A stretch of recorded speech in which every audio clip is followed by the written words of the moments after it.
You didn't suspect her because she didn't fit the profile. She wasn't the party girl stumbling out of the club at 3 a.m. She wasn't the one posting thirst traps on Instagram for validation. She was the one who preferred quiet nights in. She was the one who made friends with your mother. She was the one who looked at you with those wide, trusting eyes and told you that she had never felt safe until she met you. You built a fortress around her. You let your guard down because you believed the war was outside the front door. You thought the danger was out there in the world, in the market, in the competition. You never thought to check the locks on the inside. But then, a glitch in the matrix. A moment so small, so fleeting, that if you had blinked, you would have missed it. But you didn't blink. You saw it. And once you saw it, the entire illusion collapsed. Maybe it was the way she tilted her phone screen away from you, just a fraction of an inch, a reflex so subtle she didn't even know she did it. Maybe it was the way she froze when a specific name came up in conversation. Or maybe it was the sudden, unexplained coldness in her eyes when you reached for her, a flash of repulsion that vanished as quickly as it appeared, replaced instantly by a practiced smile. In that microsecond, the perfect girl died. And standing in her place was a stranger who had been observing you, calculating you, and managing you for months. The psychological horror of this moment isn't that she changed, it's the realization that she didn't change. She just stopped acting. You weren't in love with a woman. You were in love with a performance. And the terrifying truth about high-level manipulation is that the best liars don't use lies. They use your own assumptions against you. She didn't have to deceive you. She just had to let you deceive yourself. Here is the anatomy of the blind side. Here is how the woman you never suspected becomes the stranger who destroys you. The mechanism of the nice girl mask. Why didn't you suspect her? Because human beings suffer from what psychologists call the halo effect. When we see one positive trait, innocence, kindness, shyness, we subconsciously assume the person possesses all other positive traits. We assume the quiet girl is also the loyal girl. She knows this. The woman who flies under the radar operates on the principle of plausible deniability. She cultivates an image of fragility. She positions herself as the one who needs protection, never the one who could cause harm. This is strategic. By establishing herself as the good girl, she creates a buffer zone. If she does something questionable, you don't accuse her, you defend her. You tell yourself, she didn't mean it like that, or she's just naive. You become her defense attorney, arguing against your own intuition. A client once told me about a wife he trusted implicitly. She was a churchgoer, a teacher, the pillar of the community. One night, he woke up at 2 a.m. She wasn't in bed. He went downstairs and found her sitting in the dark, staring at her phone. She didn't hear him approach. He saw a smile on her face, not a polite smile, but a hungry, excited, illicit smile. The kind of smile she hadn't given him in years. When he said her name, the smile didn't just fade, it snapped off. Panic replaced it. She told him she was just looking at memes. She told him he was being paranoid. But he knew. That smile was the smoking gun. It was the until this happened moment. He realized that the woman he slept next to had a secret garden where he was not allowed and someone else was tending to it. The emotional shift comes when you realize that her innocence was not a character trait. It was a camouflage pattern. And the masculine reframe is this. Never assume a woman is incapable of betrayal just because she appears incapable of aggression. The quietest snake still has venom. The signal, the rewriting of history. The first sign that the betrayal has already happened or is about to happen is the sudden revision of your shared reality. For years, things were good. You were happy. She tells you that she's been unhappy for a long time. She mentions fights that you thought were resolved years ago, as if they happened yesterday. She starts painting the relationship in shades of grey and black. This is psychological preparation. She is building the case for her exit. She needs to justify her behavior to herself. Most women cannot view themselves as the villain. To cheat on a good man would create cognitive dissonance. So, she has to turn you into a bad man in her mind. She has to rewrite history to make you the negligent partner, the controlling partner, or the distant partner. You didn't suspect her because you were living in the reality where things were fine. You didn't realize she had moved into a new reality where you were the problem. The moment often happens during a mundane argument. You're debating something small, like whose turn it is to do the dishes, and suddenly she says, "You never listen to me. You've never listened to me." In that moment, you aren't arguing about dishes. You are hearing the script she has been rehearsing with her friends or with the new man. She is testing the narrative. The emotional shift hits when you realize she isn't fighting for the relationship. She is fighting for her alibi. And the masculine reframe is sharp.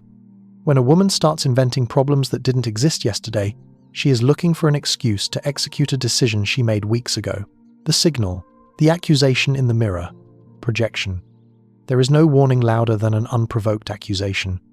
You are loyal. You go to work, you come home, you go to the gym. You have given her no reason to doubt you. Yet, suddenly, she becomes the investigator. She asks who you were texting. She asks why you were 10 minutes late. She accuses you of checking out the waitress. You think, this is jealousy. You think, perhaps foolishly, that it's cute that she loves you so much she's afraid to lose you. You are wrong. It is projection. The human mind struggles to hold a secret guilt. To relieve the pressure, it projects that guilt onto the closest target. She accuses you of the very thing she is doing, or thinking of doing. By attacking your loyalty, she distracts you from investigating hers. It puts you on the defensive. Instead of watching her, you are busy proving yourself. The "until this happened" moment arrives when she accuses you of something so specific, so detailed, that it sounds like a confession. She doesn't just ask if you're cheating. She asks if you're meeting someone at a specific type of hotel or using a specific app. She is telling on herself. A man told me his girlfriend suddenly became obsessed with his phone. She demanded his passwords. She checked his location. He thought she was insecure. Then, one day, she left her iPad unlocked. He looked. She wasn't looking for evidence of his cheating. She was looking to see if he had caught her. She was paranoid because she knew how easy it was to lie. The emotional shift is the realization that her jealousy wasn't love. It was a confession. And the masculine reframe is absolute. An innocent woman trusts you because she trusts herself. A guilty woman suspects you because she knows what she is capable of. The signal. You think you know her, but you only know her in the context of you. You know the version of her that exists in your living room. You don't know the version of her that exists at the office, or at the gym, or with her single friends. Usually, these versions are consistent, but when the betrayal begins, the versions fracture. The moment of realization often comes when you see her in a different environment, and her energy shifts. You pick her up from a work happy hour. You walk in, and you see her standing with a group of colleagues. She is laughing a loud, throaty laugh you haven't heard in months. Her posture is open. She is glowing. Then she sees you, and the light goes out. Her shoulders drop.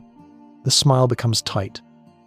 You realize that the woman who is bored with you is capable of being electric with others. She isn't depressed. She's just depressed around you. This is the context switch. She is partitioning her life. She keeps the fun, flirtatious, high-energy version of herself for the external world, or the target of her affection, and she brings the drained, dutiful, safe version home to you. You didn't suspect her because she convinced you that she was just tired from work. You didn't realize that she was using all her best energy elsewhere. The emotional shift comes when you see that you aren't her sanctuary. You are her cage. And the masculine reframe is this. Pay attention to who gets her best energy. If it isn't you, you are already losing her. The signal, the digital ghost, the gap in time. In the modern age, the phone is the black box of the soul. It records every desire, every secret, and every betrayal. The woman who is hiding something develops a relationship with her phone that borders on obsessive-compulsive. But it's not just about hiding the screen. It's about the digital ghosting. You didn't suspect her because she always texted back. Eventually. But then you notice the pattern. There are dead zones. Every Tuesday night, she goes dark for 2 hours. Gym, she says. Nap, she says. Battery died, she says. The until this happened moment is when the excuse defies physics. A client told me his wife's phone died at 8 p.m., but when she came home at 10 p.m., it had 40% battery. But the car charger was broken. In that silence, in that stumble, the truth hung heavy in the air. The lie was sloppy because she had gotten arrogant. She assumed he trusted her too much to do the math. She is carving out pockets of time where she does not exist for you, so she can exist for someone else. The emotional shift is when you realize that her unreachability isn't a technical issue, it's a priority issue. And the masculine reframe is clear. Transparency is the luxury of the innocent. Opacity is the necessity of the guilty. The signal, the sudden autonomy, the identity shift. For years, you were a unit. We, us, you made plans together. Then, she starts reclaiming the I. She starts new hobbies that don't include you. She starts listening to new music that she never liked before. She changes her wardrobe, dressing better for work, buying new lingerie you never see, wearing perfume to the grocery store. You think, good for her. You didn't suspect her because self-improvement looks like a positive trait. But sudden, radical changes in identity usually mean she is mirroring someone new. We adapt to the people we desire. If she suddenly loves jazz, and she hated jazz for 5 years, she has met a man who loves jazz. If she suddenly starts going to the gym at 6 a.m., and she used to sleep in, she is training for a new market. The until this happened moment strikes when she drops a piece of knowledge she shouldn't have. She uses a slang term you've never heard. She references a movie you never watched together. She is leaking data from her other life. A man told me his girlfriend, who knew nothing about cars, suddenly started talking about torque and horsepower while watching a movie. That single word torque was the thread that unraveled the sweater. The emotional shift is brutal. You realize she is evolving, but she is evolving away from you. And the masculine reframe is this. When a woman starts dressing for an audience you can't see, the show has already begun, the awakening. The betrayal is never the moment you find the texts. The betrayal is the moment you realize you were sleeping next to a stranger. You didn't suspect her because you projected your own honor onto her. You thought, I wouldn't do this to her, so she wouldn't do this to me. But now you see. The until this happened moment was your wake-up call. It was the universe grabbing you by the shoulders and shaking you out of your blue pill coma. It hurts. It feels like your chest is caving in.